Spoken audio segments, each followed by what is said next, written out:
2024 সালে কানাডায় পড়তে এসে ইন্টারন্যাশনাল স্টুডেন্টদের মধ্যে প্রায় 13,000 ছাত্র এখানে অ্যাসাইলাম ফাইল করেছে, অর্থাৎ রিফিউজি ক্লেম করেছে। আজ কানাডার অন্যতম প্রধান নিউজ মিডিয়া গ্লোবাল নিউজ এই খবরটা বের করে এবং সেই সাথে তারা কয়েকজনের সাক্ষাৎকার নেন, যার মধ্যে 2জন ছিল এক্সপার্ট। তারা এখানকার যে ইমিগ্রেশন মিনিস্টার মার্ক মিলার তারও সাক্ষাৎকার নেয়।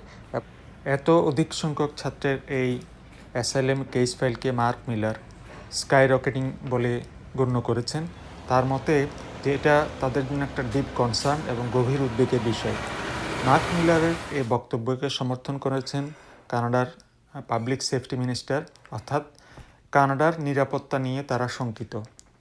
এটা সম্প্রতি জনসমক্ষে বেশি এসছে এই কারণে কিছুদিন আগে একজন ইন্টারন্যাশনাল স্টুডেন্ট যে আন্তর্জাতিক সন্ত্রাসী গ্রুপের সাথে জড়িত সেই স্টুডেন্টকে তারা অ্যারেস্ট করেছে এবং কানাডায় একটা ব্যাপক নাশকতা করার একটা নেটওয়ার্কের সাথে ওই ছাত্র জড়িত ইন্টারন্যাশনাল, এবং সে এরকম অবৈধ পন্থায় কানাডায় এসছে।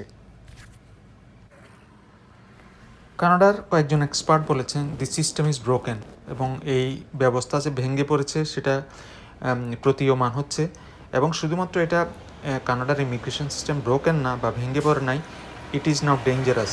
তারা এটাকে ডেঞ্জারাস বা বিপজ্জনক বলছেন, এবং এই বলার পেছনে কারণও আছে। এই ইন্টারন্যাশনাল স্টুডেন্টকে সম্প্রতি অ্যারেস্ট করা হয়েছে।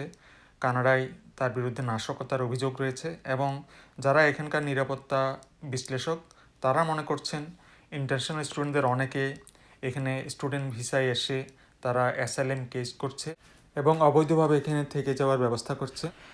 এর মধ্যে কানাডার প্রধানমন্ত্রী জাস্টিন ট্রুডো, যিনি বর্তমানে জাতিসংঘের একটা বিশেষ অধিবেশনে নিউ ইয়র্কে আছেন, সেখানে সাংবাদিকরা তাকে এই ব্যাপারে প্রশ্ন করে তিনি এটার সরাসরি কোনো উত্তর দেন নাই, তবে বলেছেন এই সিস্টেমটাকে অনেকে অ্যাবিউজ করছে।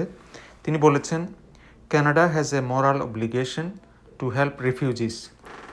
Other people using this asylum path as a shortcut to gain Canadian permanent residency or citizenship is something that we need to continue to push back against.